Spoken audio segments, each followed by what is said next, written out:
Warm tributes have continued to pour in for the late head of the Catholic Church and sovereign of the Vatican City State, Pope Francis, from Catholic faithful in Anambra State, beginning with Governor Gov Soludo, who joins the global Catholic community in mourning and celebrating the pontiff.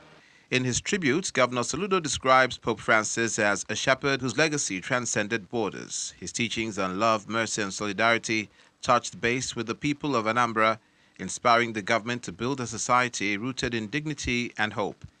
Indeed, the Holy Father's passing on Easter Monday, a day symbolizing Christ's triumph over death, is deeply instructive and a reflection of the enduring power of resurrection and hope. In his words,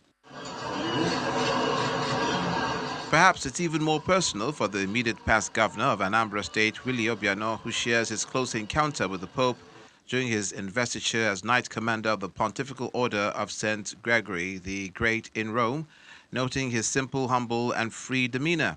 On January the 14th, 2020, my family and I arrived at the Vatican for the conferment of Knight Commander of St. Gregory the Great, which took place on January the 15th. We stayed in the Pope's house. In the evening, during dinner, the Pope joined us for dinner. And after exchanging pleasantries, my son quickly rushed to him and requested to have a selfie with him. Surprisingly, the Pope agreed, pushed the table back, and took a selfie with my son.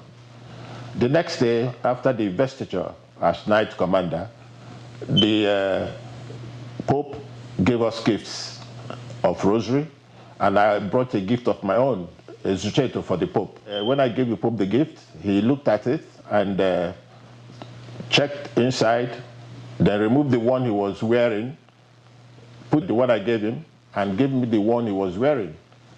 You know, we were touched. We didn't know such a thing would happen.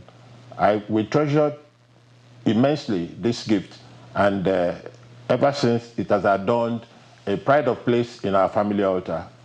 Pope Francis is an embodiment of love, of affection, of warmth, of compassion, of inclusiveness, and of humility. We will miss him very dearly. Yet another former governor of Anambra State, Peter Obi, speaks of his own personal experiences with the late Pope, including his membership of Scholars, Occultenses, an international think tank founded by the Pontiff. Mr. Obi attended his line in state alongside global dignitaries. Tributes have also come from the Catholic Diocese of Ekulobia, which the late Pontiff created, starting with His Eminence, the Cardinal, and Bishop of the Diocese, who describes Pope Francis as a good shepherd. We, members of the faithful, the cardinals, the bishops, the priests, and consecrated persons, but we take consolation in the fact that he lived a fulfilled life. He was a good shepherd, father of many, voice of the voiceless.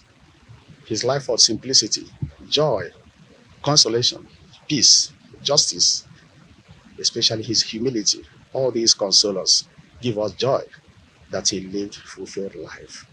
The priest and laity are not left out as they commend the reform the Pope brought to the church. Psalm 116 verse 15 says, "Precious in the eyes of the Lord is the death of a saint."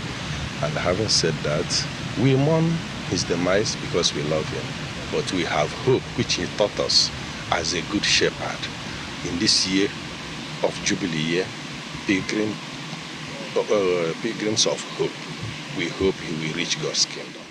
We really miss a shepherd that smelled the sheep, and with that, it's like a part of a brother diocese, because he's the one that created this diocese and gave us the cardinal. So that's why we are most affected. But see, it's the will of God. He lived to be 88. We thank God for that. It's a privileged age. And I would say as a Pope, he did a lot to. One of the things he did was in the spirit of synodality. He was trying to bring women along to the church. What I mean by bringing women along to the church, making the church to be actively inclusive of women. The Catholic faithful say they are consoled by the fact that Pope Francis lived a fulfilled life, has served as a father to many, a good shepherd, and one who lived a humble life.